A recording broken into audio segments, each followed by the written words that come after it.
On a pas mal de choses à dire sur le film Spider-Man Brand New Day.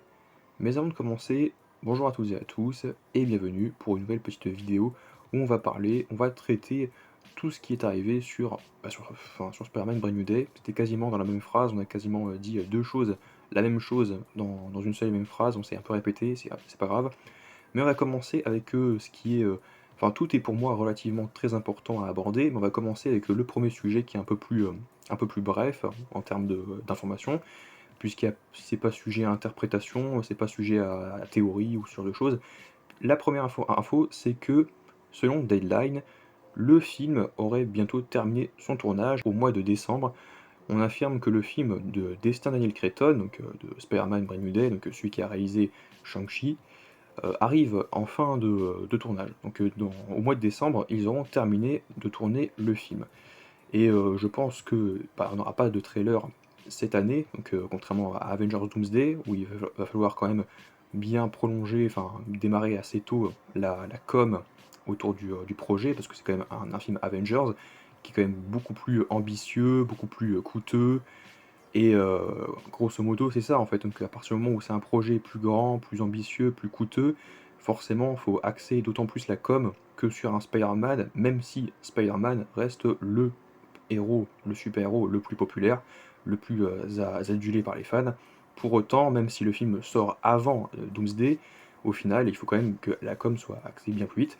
Et c'est pour ça que je pense qu'on n'aura pas de trailer avant le mois de février 2026 pour Brand New Day. Mais concernant la fin du tournage, c'est dans moins d'un mois, donc d'ici avant la fin de l'année, au mois de décembre, courant décembre, on aura terminé de tourner le film. Ensuite, selon Alex CC, alors je ne sais pas si c'était Alex Perez ou si Alex Perez et Alex CC sont deux médias différents.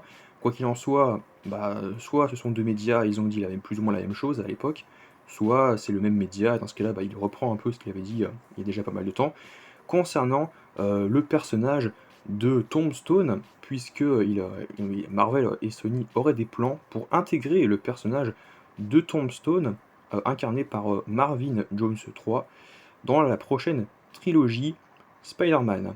Il ferait ses débuts dans Spider-Man Brand New Day, donc il serait présenté dans Spider-Man 4, et aurait un rôle comparable à celui de la série animée The Spectacular Spider-Man.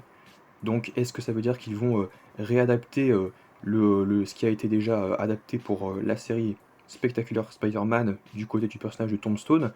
Moi je dois vous avouer que c'est vrai que c'est pas la série animée que j'ai vue, moi j'avais vu une autre série d'animation, je crois que c'était Ultimate Spider-Man, quand j'étais plus petit. Et du coup, Spectacular Spider-Man, j'ai pas forcément donc, toutes les références, donc j'imagine qu'il y avait beaucoup de références dans Your Friendly Neighborhood Spider-Man, mais pareil, ça j'ai pas continué à regarder la série, je crois que j'ai vu que les deux trois premiers épisodes, parce que j'étais un peu blasé, je me suis dit l'animation était vraiment pas top, et puis l'histoire était pas vraiment prenante, et puis il y avait constamment plein de détails, alors ce qui, contrairement au reste du MCU en live, m'énervait beaucoup, parce que je me dis ouais, il y a constamment des détails, des easter eggs à tout ce qui est Spider-Man, tout ce qui est Avengers, et du coup, au bout d'un moment, tu fais ouais, ça m'intéresse pas trop. Mais du coup, j'ai pas forcément donc, la vision, donc ce qui a été fait par rapport à Tombstone pour Spectacular Spider-Man, ni dans les comics, parce que je connais pas vraiment du tout les personnages de Tombstone.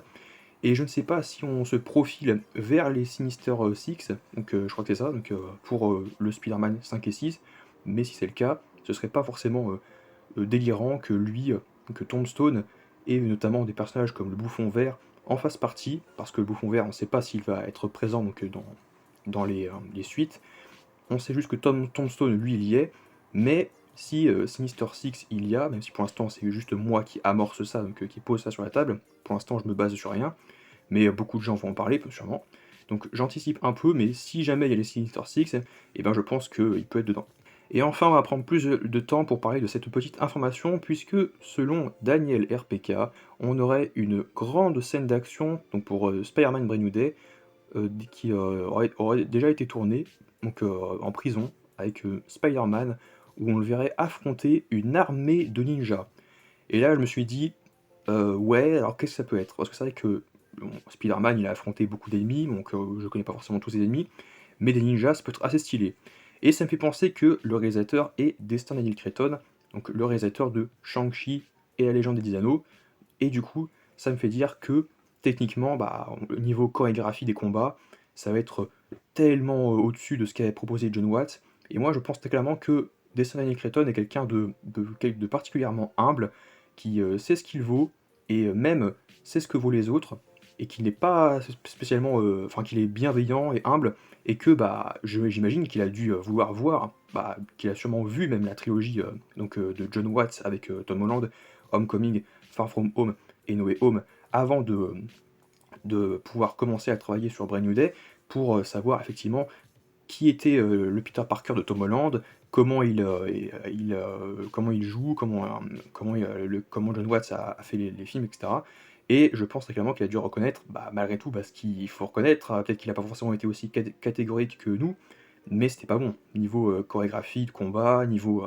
Enfin, c'était pas le meilleur qu'on ait eu dans Spider-Man.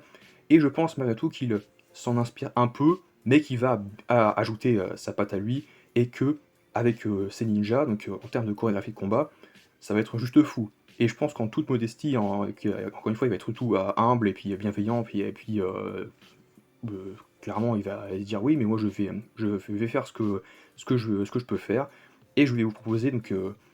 Bah, je pense que il va être quand même beaucoup plus généreux. Le film, en termes d'action, en termes de chorégraphie, il va être quand même plus généreux que a été John Watts, qui a été un peu plus feignant, entre guillemets, même s'il n'avait pas forcément tous les moyens, mais il était quand même pas. Voilà, c'était pas plus feignant que Destin Clayton, qui va nous proposer un super film.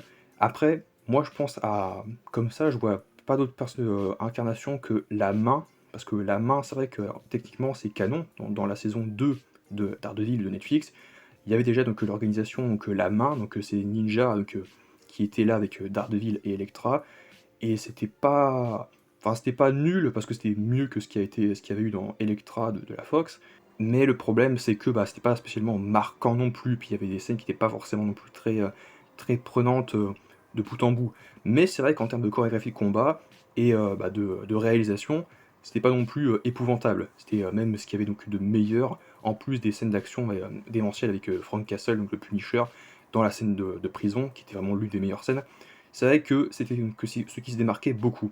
Et moi, je pense très clairement qu'il peut y avoir le retour de la main, et que, suite à ça, on sait qu'il y a notamment le Punisher, donc John Bernthal, qui revient en tant que Frank Castle, et techniquement, dans les comics, il me semble qu'il fait partie de la main à un moment donné, et qu'il veut mettre cette organisation donc, au service de sa lutte personnelle, mais je crois que ça se retourne contre lui, et qu'il se fait donc manipuler par une sorte de bête, et du coup, bah, il perd un peu le contrôle, et il perd un peu donc, tout ce qui fait donc, le Punisher, ce qu'il est vraiment. Et je ne pense pas du tout que malgré tout qu'ils vont adapter ça, mais je pense que. Enfin, après, moi j'avais pire, moi j'avais une idée comme quoi il deviendrait Frankencastle. Et il y a un gars dans les commentaires qui m'a dit bah non, il y a 0% de chance, et donc voilà, effectivement, je pensais à être d'accord avec lui, mais après, c'est quand même marrant. Mais n'empêche que ça serait assez stylé que Spider-Man, enfin que Punisher du moins se retrouve en prison. Parce que dans les comics, il prend la place de Rachel Cole Holmes, et on sait que Rachel Cole Holmes est dans le film, et que bah, sa story, enfin sa backstory, elle est un peu similaire au Punisher. C'est-à-dire qu'en fait, c'est carrément la même chose. Le Punisher, on a tué sa femme et ses enfants. Là, Rachel, c'est pareil, on a tué son mari, et du coup, elle veut se venger. C'est pour ça que les deux finissent par s'associer. C'est parce qu'ils ont les mêmes codes, ils se retrouvent dans cette espèce de croisade vraiment ultra violente. Et moi, je pense très clairement que elle peut avoir aussi un passé sombre, cette femme, Rachel Cole Hoves. Après, je vais très très loin, mais je pense qu'elle peut avoir un lien avec la main, et que la main voudrait donc récupérer Rachel Cole Hoves en prison. Mais pour moi, je pense que les deux vont se faire arrêter avec Spider-Man, que les trois vont se faire arrêter à tous ensemble, et que en prison, bah, il va y avoir du coup à un moment donné, quand ils vont essayer donc de s'échapper, la main, puis il va y avoir donc un grand baston, grande chorégraphie où ils vont se battre. Parce que c'est ça en fait. Spider-Man dans les comics, quand il affronte les ninjas avec la main, il y a même un certain Daredevil avec le fameux costume trop stylé qu'on devrait retrouver dans Daredevil saison 2, où effectivement il y a le costume noir avec les deux dés donc, en rouge, qu'il va y avoir dans la saison 2 de Daredevil. Et c'est pour moi que, et du coup c'est pour ça pardon que ça ferait plus de sens quand on aurait donc Daredevil, Punisher dans Brand New Day. Et bon, Rachel, je pense qu'elle va se faire tuer, je pense qu'elle va se faire tuer pendant le combat de la main, mais qu'elle va se battre à fond, et que c'est aussi qu'elle va avoir suivi une histoire un peu similaire à Elektra dans Daredevil et les comics, même si ça paraît un peu tiré par les cheveux aussi, mais j'aime bien avoir des idées un peu tirées par les cheveux, donc je le greffe ici, je pense qu'elle a un lien direct avec la main, et c'est pour ça que la main est en prison, pour la tuer, et que du coup, bah, ils finissent par la tuer, mais et que du coup, bah, malgré tout, il y a une chorégraphie assez folle, où tous ensemble vont se battre, donc Spider-Man, Daredevil, Punisher et Rachel contre la main. C'est vrai que c'est un film de le réalisateur, donc Destin et Creighton, c'est le réalisateur de Shang-Chi, et on sait que, bah, déjà d'une part, Captain Marvel, Brie Larson, mais ça, à voir ce qu'elle aurait, mais par contre, Shang-Chi, c'est pas impossible qu'il puisse être dedans et le voir se bastonner avec Daredevil, Spider-Man ou même Punisher, ça peut être trop cool. En termes de combat, et donc encore une fois la chorégraphie des combats, pour moi ça va être trop bien. Donc de le voir se battre avec tous ensemble contre des ninjas, ça peut être cool. Franchement, il y a moyen qu'on puisse avoir les yeux qui brillent partout et puis à gratter notre siège en mode oui, c'est super chouette. Et je pensais clairement que Shang-Chi peut être de la partie. Après, à voir en termes de cohérence, comment tout ça va être amené, je vais essayer de réfléchir comment ils pourraient se rencontrer. Mais en tout cas, moi je pense très clairement que bah, sur Rachel et Punisher, ils vont adapter pas mal de choses qui en sont en lien avec les comics et qu'ils vont mêler la main à ça. Donc les ninjas, comme on l'a vu dans Daredevil.